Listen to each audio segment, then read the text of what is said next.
po. Shopee. Tao po. Anak ng daga naman. Ang bigat na ng parcel. Tagal pa magbukas ng pinto. Tao po. Sino ba to? Ang aga-aga. Ay, ano po yon? Ay, magandang umaga po, sir. Good morning po. Ay, sir, ito na po pala yung delivery ni Madam Kring Kring. Ah, ganun ba? Nandiyan po ba siya, sir? Tulog pa siya eh. Ah, ito na po kasi yung order niya sa Shopee na supa. Supa po, dito mabigat.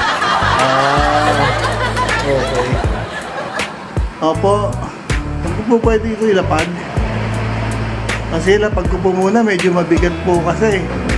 Ah, okay. Magkano ba yan? Bali sir, bayad na po yan. Baka naman po pwede sa susunod sir, sabihin niyo asawa niyo, wag nang umorder na supa sa Shopee. Eh kung na po yung bisikleta ko, yan lang na nadala ko. Paano naman po yung maghapon ko trabaho? Pwede po, susunod. Pagod na pagod po ako, supa lang ang dala ko.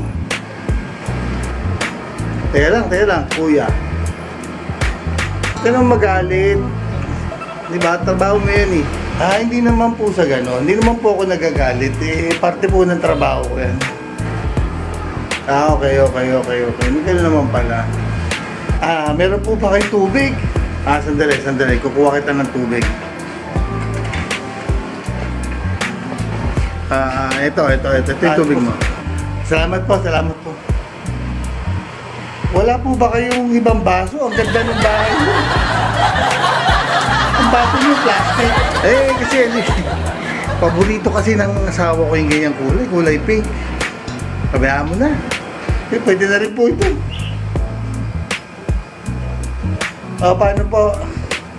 Sa susunod po sa SM na lang po kayo bumili ng supa.